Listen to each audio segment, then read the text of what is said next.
నేనొచ్చేసా. ఇంట్లో ఎవరూ లేరు. ఈరోజు నా అదృష్టం. అంతా ఖాళీ చేసి హాయిగా వెళ్ళిపోతా. అరే దొంగ బాబు,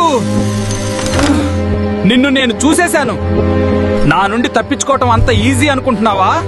నువ్వు చూసావు, బయటికెళ్ళాక ఎవరు చూస్తారు? నీ నుండి తప్పించుకోవడం నాకు చాలా ఈజీ. ఒక్కడనే అనుకున్నావా? బయట మా అన్నలు చాలా మంది ఉన్నారు. రోడ్డు మీద నేను బైక్ వేసుకొని ఎవరికి కనిపించనంత స్పీడ్లో వెళ్తాను. అప్పుడు నన్ను ఎవరూ కనిపెట్టలేరు. అరే తింగరోడా, వేగంగా పోతున్నావా? నువ్వెంత స్పీడ్లో వెళ్తే కూడా నీ నెంబర్ ప్లేట్ మాకు దొరుకుతుంది. అయితే నేను సందులో గొంతులో వెళ్తాను. అప్పుడు ఎవరు నన్ను గుర్తిస్తారు?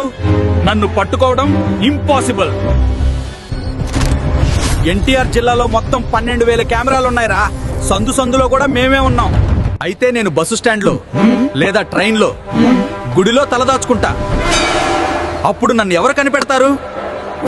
ఓరి మూర్ఖుడా, అక్కడ మా పెద్దన్న FRS కెమెరా ఉన్నాడు. నువ్వెక్కడున్నా కనిపెట్టి వెంటనే పోలీస్కి చెప్తాడు. ఎక్కడైనా ఊరు బయట చెట్లల్లో ఉంటాను, లేదా తుప్పల దగ్గర దాక్కుంటాను. అప్పుడు నన్ను ఎవరు పట్టుకుంటారు? అక్కడ మా గాలి అన్నయ్య ఉన్నాడు. వాడికి దొరకకుండా ఉండలేవు సా, వెంటాడి పట్టేస్తాడు. వాము, ఈ ఎన్టీఆర్ జిల్లాలో దొంగతనం చేయను. మా వాళ్ళకు కూడా చెప్తాను ఇక్కడికి రాకండి అని. ఇక్కడ దొంగతనం చేస్తే ఖచ్చితంగా దొరికిపోతారు.